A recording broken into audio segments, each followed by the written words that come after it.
News Services Division of Akashvani presents Northeast Diary.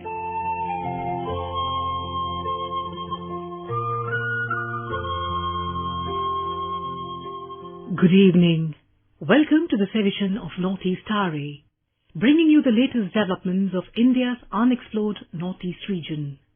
Today, we take you on a spiritual tour of temples of Tripura. We will also get to know about the customs and culture of our tribe of the Nagas. But for now, let's go over to Mawlyngtong in Meghalaya, which is home of the awe-inspiring Living Root Bridges.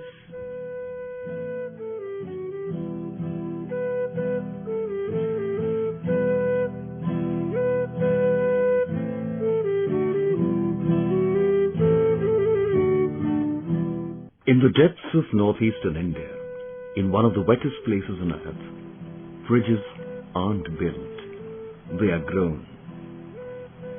A bridge made of live roots of a banyan tree, now famous across the world. This unique living root bridge is found only in the East Khasi Hills of Meghalaya and nowhere else in the world. These bridges are nature's most unique bridges, structured and guided by men, by letting the live roots of a banyan tree grow and span across a river. In other words, it is a perfect harmony of man and nature, with man making use of nature without destroying it, but by nurturing and enhancing it to his benefit. After experiencing the bridge and looking at it from all directions, I was reminded of James Cameron's movie Avatar, which showcases a divine link between people, plants and animals of the planet as the very essence of survival. Historically, most of the villages in Meghalaya are linked with mud and stone footpaths, primarily to ensure free flow of betel nut from the hinterland to the state capital Shillong and beyond to the other parts of the northeast. These pathways still exist and are known as King's Way, although most have been turned into motorable roads or cemented footpaths. Since the Khasi Hills are interspersed with a labyrinthine network of rivers and streams, the necessity to cross these water channels by foot gave birth to the idea of root bridges to the Khasi people of yore. Resultantly, many living root bridges came into being in East Khasi Hills. One of the most unique and beautiful living root bridges is located over River Varthilong in Ribai village, another clean village adjacent to Mawlyngtong. There is no recorded history of these bridges, but it is estimated by the local inhabitants that they would most certainly be more than 1,000 years old, whereas the concept and the methodology of maintenance have been passed down from generation to generation. A natural engineering feat of distinction, the only one of its kind in the world. Construction of these bridges is a long-term process, spanning over decades and definitely planned for the future generation. The village elders either select existing banyan trees, the Indian banyan, East India fig tree, Ficus bengalensis, on either side of the chosen stream or river, or select sites to plant such trees with long bamboo poles on either side of the chosen stream or river, or select sites to plant such trees while long bamboo poles are placed across the water body, connecting the two plantations on each bank. As the roots begin to emerge from the trees over the years, these are gently entwined and guided along the bamboos. After what seems to be ages, the roots grow and intertwine along the bamboo poles and start growing towards the center. As the process starts maturing and the roots become stronger over the years, small and medium-sized stones are carefully placed along with mud plaster in the gaps of the growing roots along the footways. As the roots keep growing, they are further intertwined and guided over the sides to make firm and beautiful handrails for the safety of travelers. When the footways are ready, people start walking carefully while taking care to pick up stray roots and guide them towards the main bridge in the making. The maintenance and further development of these living bridges is the responsibility of the village community under the village headman.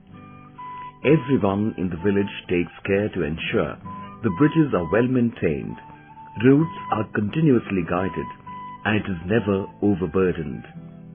Needless to say that cleanliness of the bridge and the water body is almost spiritual for the people of Mawlynnong. Only with such devotion and commitment can such unique and beautiful ideas be possible.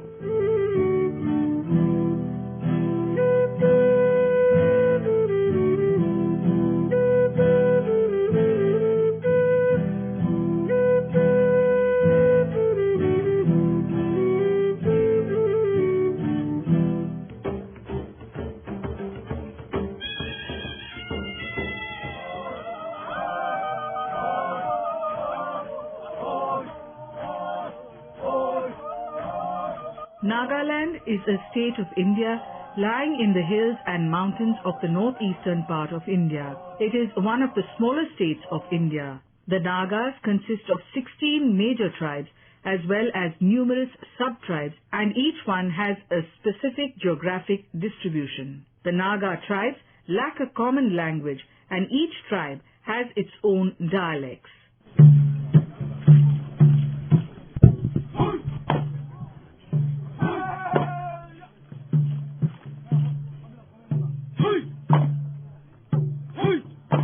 Aos are one of the major tribes of Nagaland, whose settlements are spread across the Mokokchung district in northeast Nagaland bordering Assam. Arsua Ao explains the salient features of our tribe. My name is Arsua Ao. Originally, Aos are coming from this Chunglimdi side, that is in the Burmese side. So we catered there and make this district, Mokokchung district. And Mokokchung district, all the Aos are inhabited there. Tradition says that the Aos sprung up from Langtrok, which means 6 stones.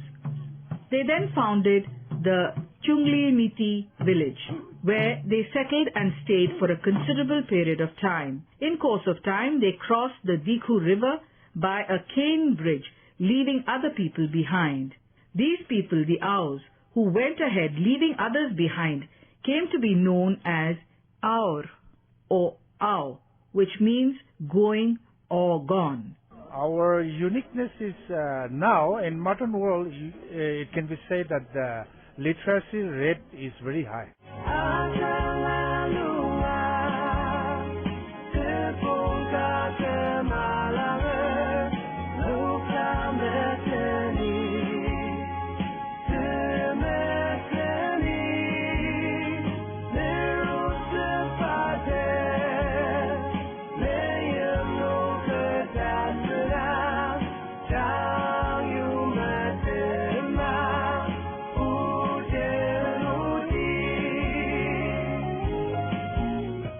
Agriculture is the major occupation of the Ao tribe. Main occupation is cultivation only. Agrarian economy is our tradition. Heath hunting. Heath hunting is the main during our forefathers' time.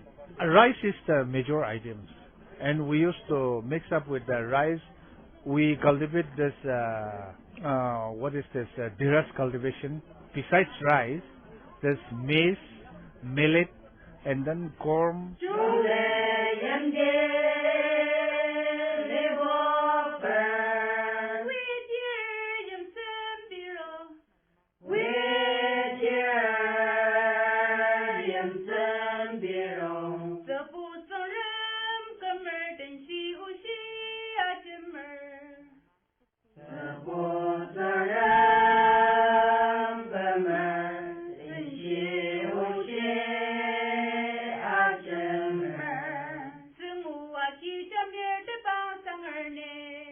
The Ao Nagas have a rich tradition of clothing, which besides fulfilling the decorative needs of the people also serves visually to distinguish the warriors and the commoner class.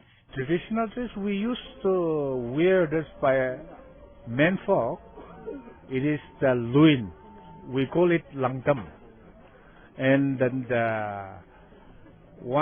this sakla is also there. This is the sakla. Yeah, of course, it is very much embedded in the modern society.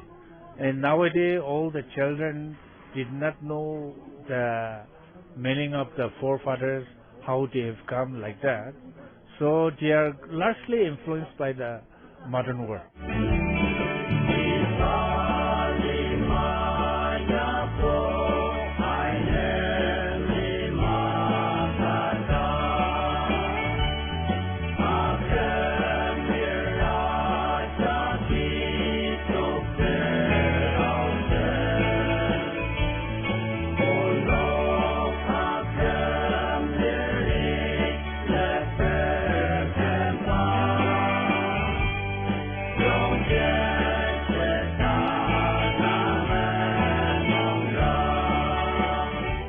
A prominent village institution is the Morung, a communal house or dormitory for young unmarried men, where skulls and other trophies of war formerly were hung. This is the Au Morung, where in a Morung, all the boys used to gather here and make program for the daily course.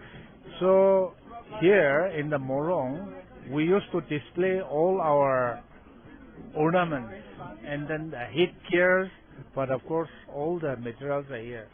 And especially this young age peers, they are the sentinel of the village. They used to gather here, make program, and all daily and every day they used to guard the village from the enemies, like that. And this is the Morung one.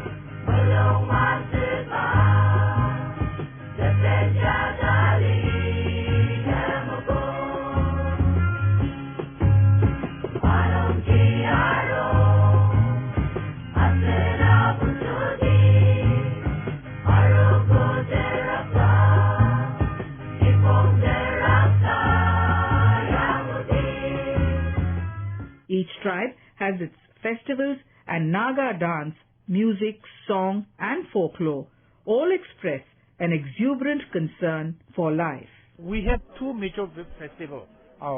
One is Muatse and another is the Tenggermong.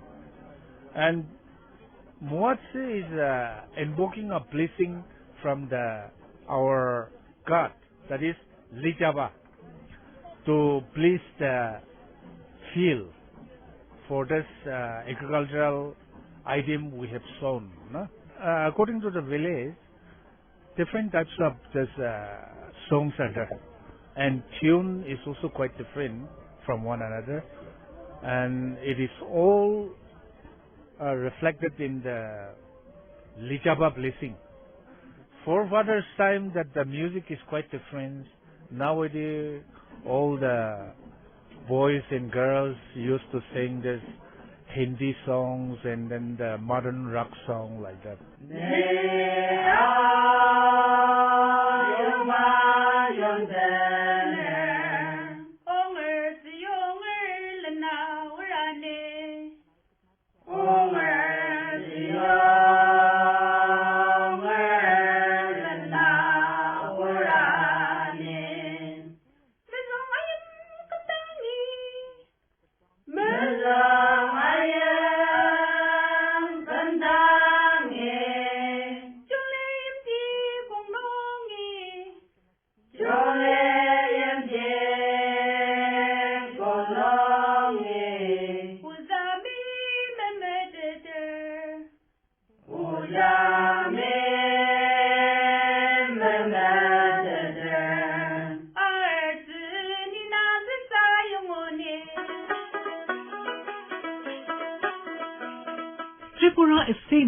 large number of temples of Hindus and Buddhists, where one can get to experience a very peaceful and tranquil atmosphere.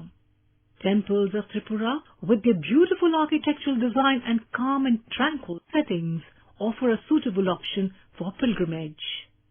Tourists and devotees from all corners of the world visit the Tripura temples, which are reputed for their grand design and attractive sculptures.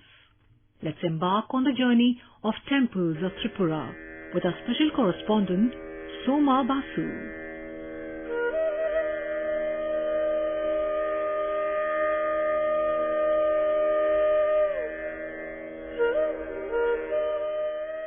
The princely state of Tripura is considered to be the Gomukh of Northeast. Gomukh, that is an auspicious emblem.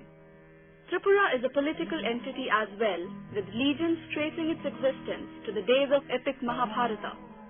It is also the ancient land of mysterious past.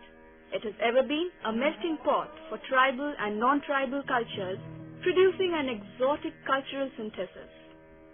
Having a romance about itself, Tripura fascinates one with the antiquity of the land and the charm of its picturesque landscape. It has flourished as a repository of ancient religion and sculpture for centuries, and thus claims a prominent place in the tourist map of the country. We begin our pilgrimage from Udaipur, some 55 kilometers away from Agartala, which is the capital of Tripura.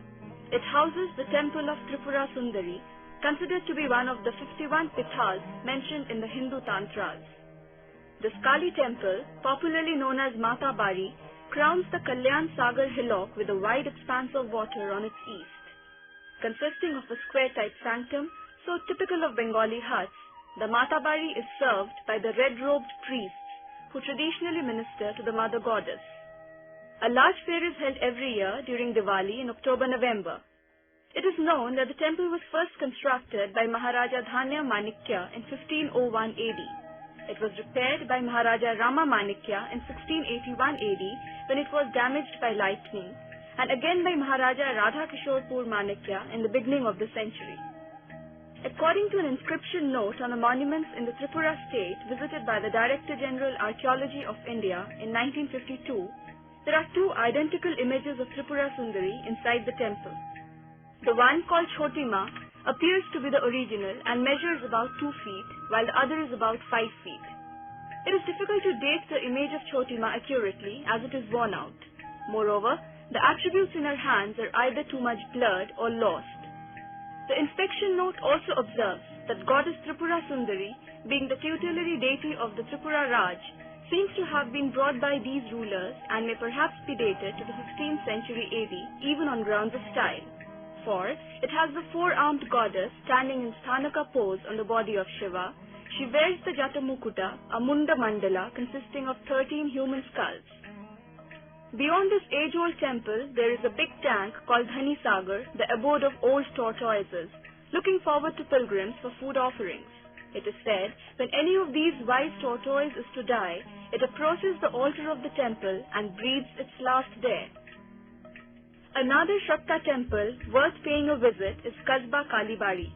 Like the Tripura Sundari temple of Udaipur, Kasba Kalibari is also situated on a hillock overlooking a wide pool of water called Kamala Sagar. Here, of course, the order is reversed. That is to say, the tank is older than the temple. An interesting sandstone image of the goddess resembling Dashabhuja Durga or Mahisasur Mardini is erroneously worshipped as a Kali due to the presence of a Shivalinga at its feet. Now, this is considered to be a rare evidence in the field of Hindu iconography, and the image is assigned to 15th century AD. Famous not only from the pilgrim's point of view, the Jagannath Temple in Agartala is a remarkable architectural feat with its octagonal base and its impressive pradikshina path around the sanctum. The pillars are crowned by a square pyramidal cone arising above a multifoil niche, which comes at the level of the terrace. It is indeed a connoisseur's delight. However, the cynosure of all eyes is also the other Jagannath temple at Udaipur. On the southwest bank of the famous Jagannath Dighi in the heart of the Udaipur town, which was once the capital of Tripura, is found the ruins of Jagannath temple, a rare specimen of temple architecture in Tripura. There are two schools of thought regarding the temple here. According to Udaipur Bibaran, Daitya Narayana, the general-in-chief of Maharaja Vijaya Manikya in 1529 to 1560 AD, brought the image of Lord Jagannath from Puri and installed it here. This image was afterwards removed from this temple and kept at Komila. But according to the author of Silalipi Samagraha, the temple was built and dedicated to Vishnu, jointly by Maharaja Govinda Manikya and his younger brother Jagannath Deva in 1661 AD. In a style characteristic of Mohammedan fashion, the Jagannath temple is a typical temple with a vertical portion built of stone and the top crowned with a dome with vaulted roof. Old Agartala is still visited by a good number of pilgrims every year on the occasion of Karchi Puja in July at the temple of Chaturdas Devata, which was built here when the 14 deities were removed from Udaipur. The temple, just 5 miles away from Agartala town, represents a combination of Hindu faith and tribal cults. The images represent only the heads of the gods and goddesses worshipped, who have been identified with Shiva, Durga, Vishnu, Lakshmi, Vani, Samudra, Ganga, Agni, Kamadeva and Himadri. Made of an alloy of 8 metals and regarded as the presiding deities of the royal house, they are attended and worshipped only by the tribal priest of the Tripuris and not the Brahmin Chantais. There is a richly engraved throne in the temple on which normally 3 of the god heads are enshrined, and it is only during the Karchi Puja that all the 14 gods are brought in the open for worship in public. The oldest ruins of this region are to be found at Unkoti, about 200 kilometers from Agartala. Huge figures of the Hindu deities and epic characters have been found carved on both sides of a meandering hill rack emerging from bushes. An awesomeness fills the atmosphere as one journeys through this grand panorama of picturesque hills at the background and confronts the colossal figures of Hindu pantheon cut out of rocks. The hilly Tirtha Unkoti, which means one less than a crore, is a holy shrine reckoned as one of the most sacred pilgrimages to eastern India.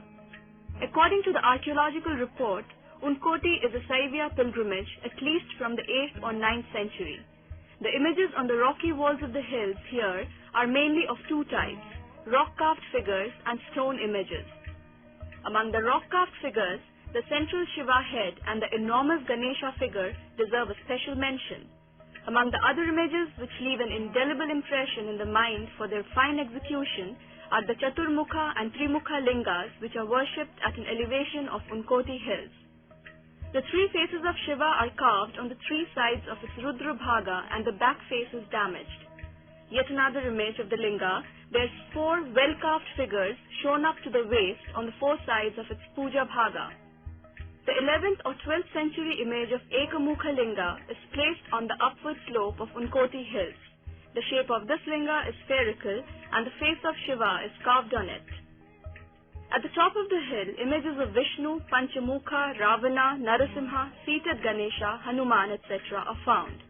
There are many more images which are yet to be identified, but images having stamp of many known and obscure religious cults tend to prove that though initially started as a center of Saivya pilgrimage, other religious sects did not lag behind in the art of rock carving at Unkoti in view of its outstanding religious importance.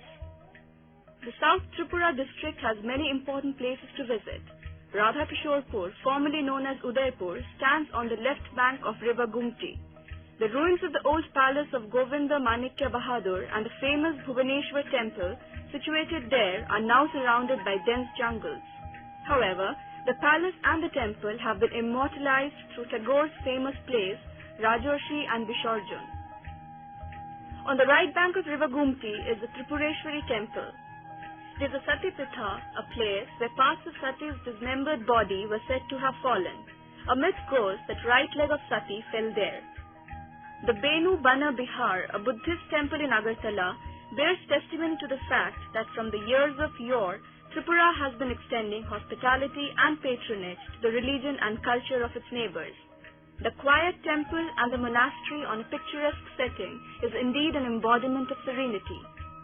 The 3 temples constituting the Mahadeva Bari are erected in a well-defined enclosure. The sanctum of the temple is circular from the base, and in that respect, it differs from the temples of the Gunavati group and neighboring shrines of Udaipur. This temple was built in 1672 AD. The hydroelectric power station at Dumbur Lake near Nutan Bazaar is also a holy place of visit. 73 miles from Agartala, the source of Gumti is mainly a pilgrimage for both the tribals and the non-tribals who flock the place every year on the occasion of Posh Sankranti in the month of January for a holy dip in the placid water of the Dumbur Lake.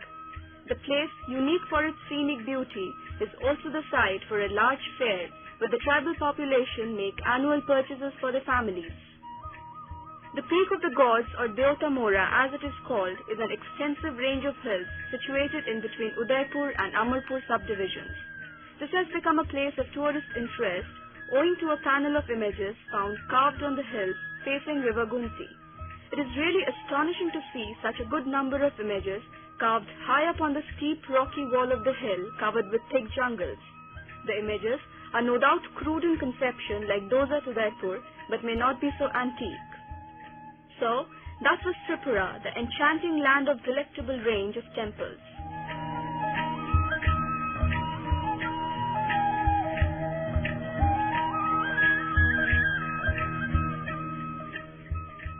Bor Geet, Songs Celestial, are a collection of lyrical songs that are set to specific ragas.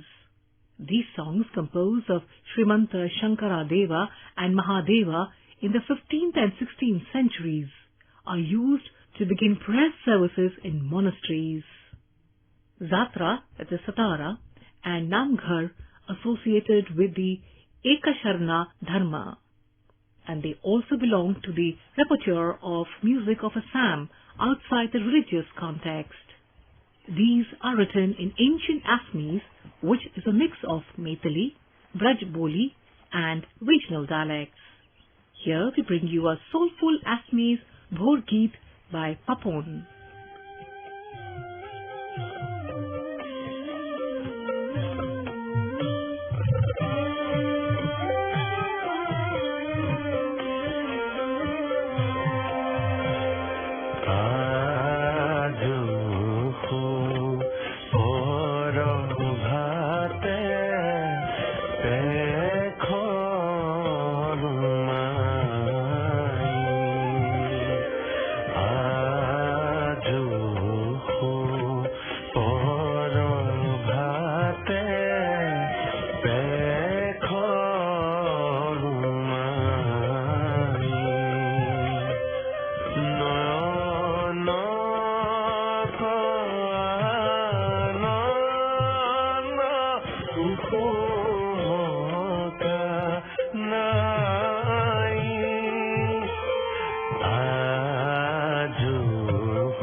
With that, we come to the end of this edition of Northeast Diary. Do join us next week to hear more stories from this enchanting part of India.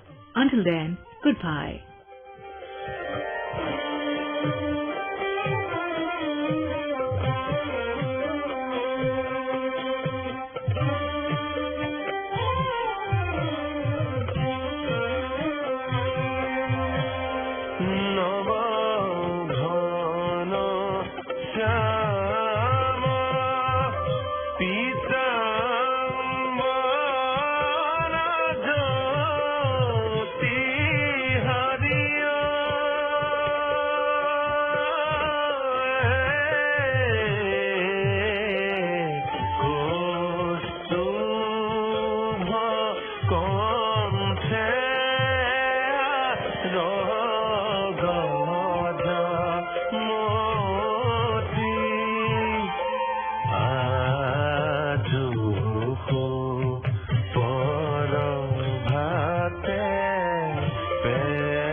This program was scripted and presented by Lucy G. Chattopadhyay, produced by Vinita Thakur with assistance from Kumar Gaurav.